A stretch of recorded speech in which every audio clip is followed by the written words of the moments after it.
Hello everyone, my name is Nayeli Chavez.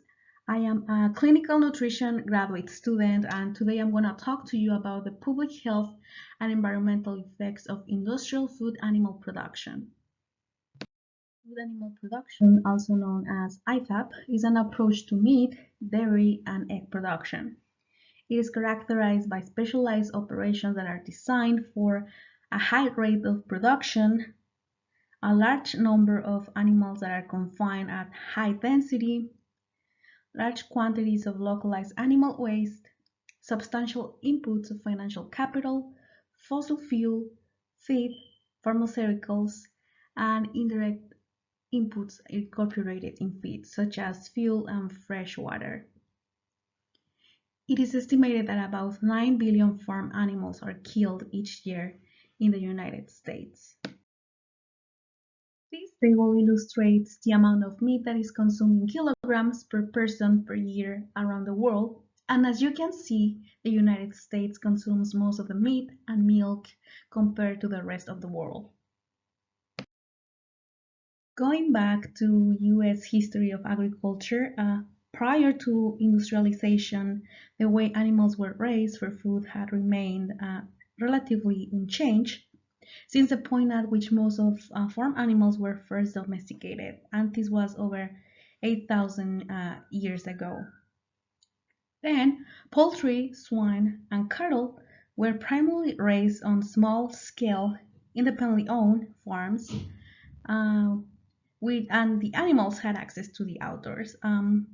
These farms were generally diversified, producing a combination of crop and animal species together in complementary ways. Today, meat and dairy products originate on facilities that are much larger than in the past. These facilities usually house only a single species in buildings or in open-air pens, and they also provide them with feeds that have been purchased rather than grown on site. There are strong financial pressures that have driven the industrialization of the US livestock market, and that is because it reduces financial risk. Industrial food animal production has several effects on public health, and an example of this is antibiotic resistance. Antibiotics are given at low doses to animals, which will cause them to gain weight faster on less feed. It is also estimated that about 80% of antibiotics sold in the United States go to food-producing animals. This becomes a problem because antibiotic overuse results in resistant pathogens in the clinical setting. An example of this is the pathogen or the resistant pathogen MRSA, which is methicillin-resistant Staphylococcus aureus. This is a gram-positive bacteria that is genetically distinct from other Staphylococcus aureus.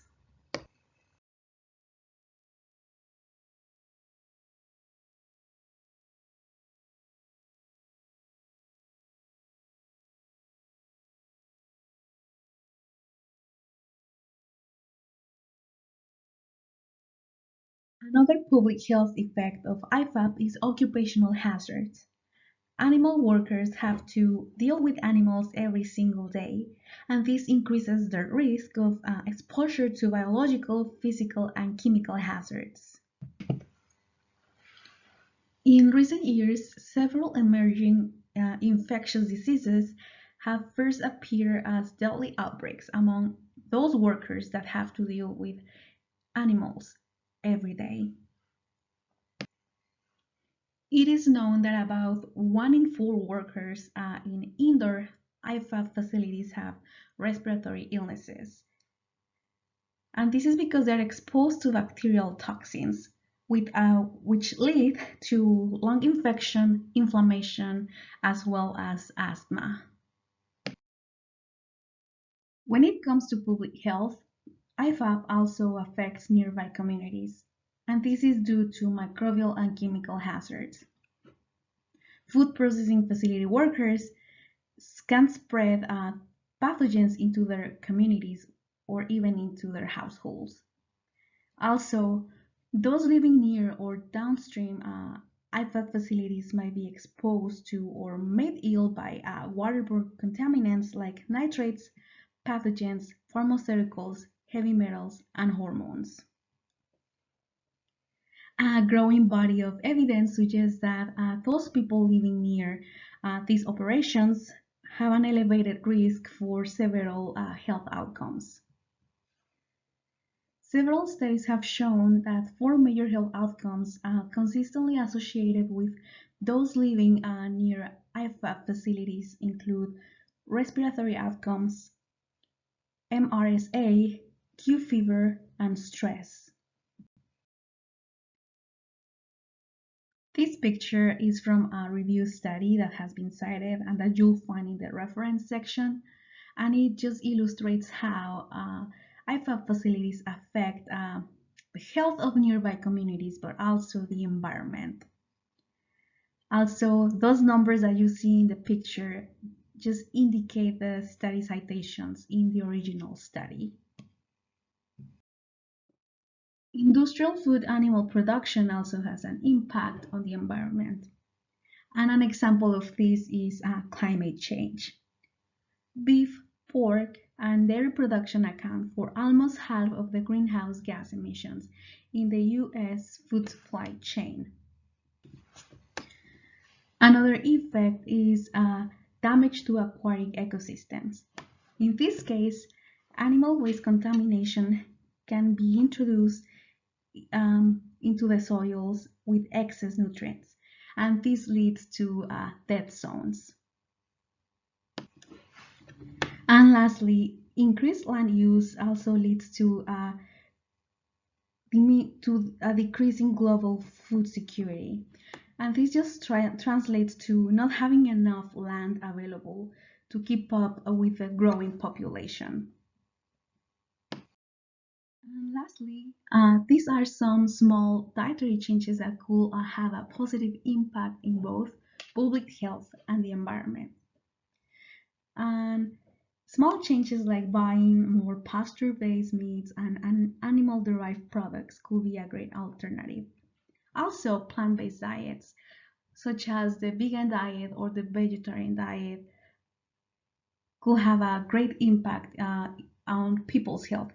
It has been shown that it decreases the risk of diabetes and cardiovascular disease because they are rich in fiber, phytochemicals, and nutrients. Also, for those that find it difficult to completely give up on meat, meatless Mondays could be a great alternative to decrease meat consumption. Cooking at home and portion sizing could also have a positive impact. When it comes to meat or protein, the recommended amount is just the palm of your hand, and that's for meat, poultry, and fish. And this concludes my presentation. I'll finish with a question. In your opinion, what are other dietary changes or lifestyle changes that could potentially have an impact in both public health and the environment? I love to hear your thoughts and your opinion.